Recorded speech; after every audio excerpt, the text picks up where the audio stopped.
Barbershop conversation, guys. Feel free to hit the subscribe button. So I got a good chuckle out of this article on Boxing Scene about Al Hayman and Bob Arum working together. Bob Arum, quote, said, "He's a good manager," like, end quote. You know, to us boxing fans, us boxing who really breathe this, you got to get a chuckle out of that quote by Bob Arum. I can't wait to ask him about that. I wish he would have said that last week, because we had the press conference last week. I laughed. I'm actually going to tell him. I said, I laughed when I heard you say Al Hayman's a good manager. Now it's coming to the realization that they, as I said in the beginning, they need each other. In addition to them needing each other, I say all roads leads through Al Hayman, because you got to get some matchmaking. And although PBC can go much further without matchmaking with other entities like Golden Boy and obviously Top Rank, us fans definitely want like Timothy Bradley going through the PBC gauntlet. We want Terrence Crawford, Adrian Broner fight, Terrence Crawford, Mikey Garcia sometime down the line, you know. Terrence Crawford in a few years against Earl Spence, if he don't outgrow 147 before he gets up there, you know. So I'm actually happy. I know we didn't get there in the atypical manner, but now we're here. I gotta see Timothy Bradley, Sean Porter. Who doesn't want to see that fight? I know everyone who listens to this video wants to see that fight.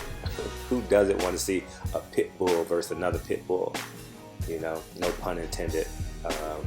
Michael Vick, but you know what I mean. But I'm excited. I'm glad they're working together. It saves money on both ends, because I know PBC has been funding all their events, and they still own all those time slots as well. So since they already own all the time slots, Bob Arum has to come up with some money to help finance the fights, purse bids, whatever the case may be, pay for the purses. But at the end of the day, we win. And the more fights they are, the more satisfied we are.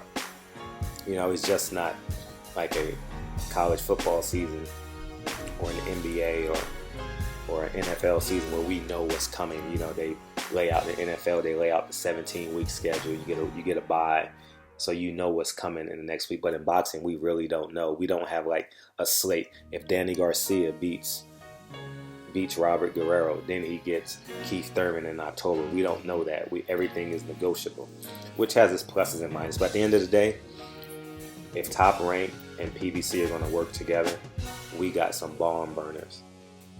The only fight I don't think that PBC can beat is Lomachenko. I think everyone else is up for debate, but I don't think there's no fighter in the world in that weight class that can beat Lomachenko. Between 130, I don't know how he feels at 135, but at 130, I don't think no one beats him. But we'll get a true test. If Walters can defeat him, we're going to be in a turkey comatose. We're going to be comatose by turkey, stuffing, greens. But guess what? We get our dessert Saturday night. I'm still up in the air if I'll be there, be covering that fight live there. But, you know, that's a tough, you know, for a lot of people, that's a tough weekend.